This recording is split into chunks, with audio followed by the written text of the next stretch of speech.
Hello and welcome. Yesterday I had done a video where I said that selection should be based on consistency. I said whether or not Manika Batra deserves to be selected is a subjective question. Is she logical in protesting is what I had asked. Is Ankur Bhattacharjee logical in protesting is what I had asked. Now make no mistake, Manika Batra should not get any special treatment. That's never in question.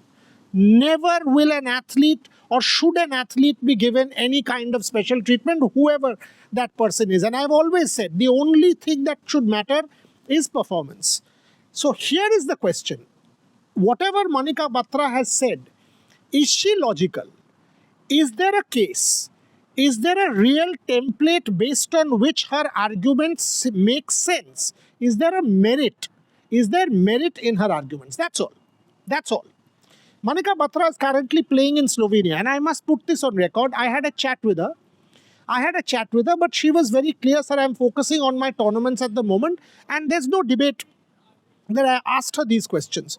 We had a fairly detailed conversation. She said, sir, I've already put out my statement. You can read the statement. Now, 4 or 5 questions I want to raise. Manika Batra's current ranking is 51, which is one outside the top 50. All of us know these rankings are dynamic. Should there have been a consideration? Manika Batra has been in pretty decent form this season, by the way. I went and did my research. She's beaten under-19 world champion, the Chinese girl. She's beaten multiple top international opponents. She's been in reasonably good form. If I extrapolate from what Virat Kohli said, these are important players. Virat said in that interview for RCB that I need to be made to feel welcome. Are these athletes being made to feel welcome? Now, don't come and tell me, you are saying Manika Batra is Virat Kohli. No. But Manika Batra too has played close to 15 years for India at the very top level. Should these athletes be taken into confidence if a decision is taken? Was she communicated that this is a call that is being taken? Finally, and most importantly, and here's my point about consistency. Has the same selection yardstick and the same logic been applied to Indian table tennis selection in 23 and 26 for the 2 Asian Games, Hangzhou and this one? A lot of people after I put out the video came and said, but the selection policy is there for 3 years. Absolutely. So then for 3 years there has to be consistency based on what you say. 2023, my very close friend Achanta Sharath Kamal, one of the greats of Indian table tennis, was ranked number 15 in domestic rankings. Take a look at the rankings that I'm putting out.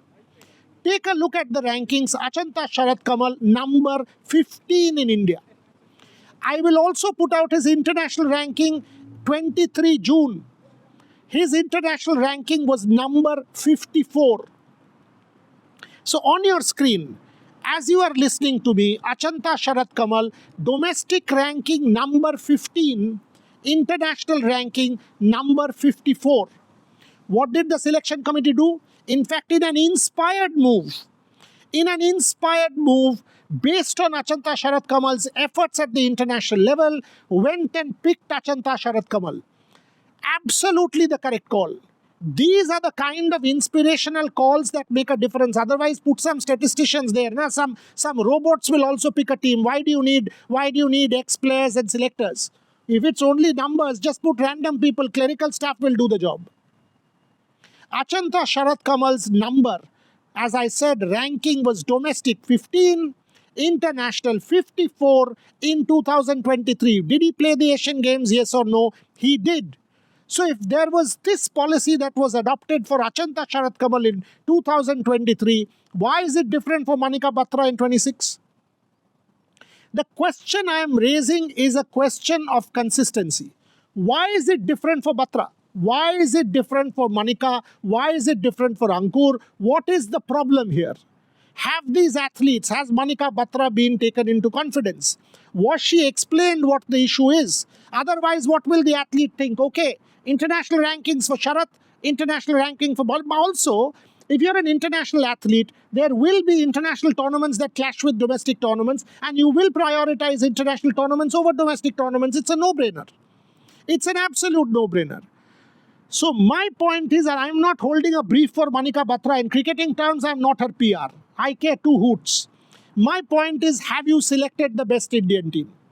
Can there be a top Indian team at this point in time without Manika Batra in the mix? No.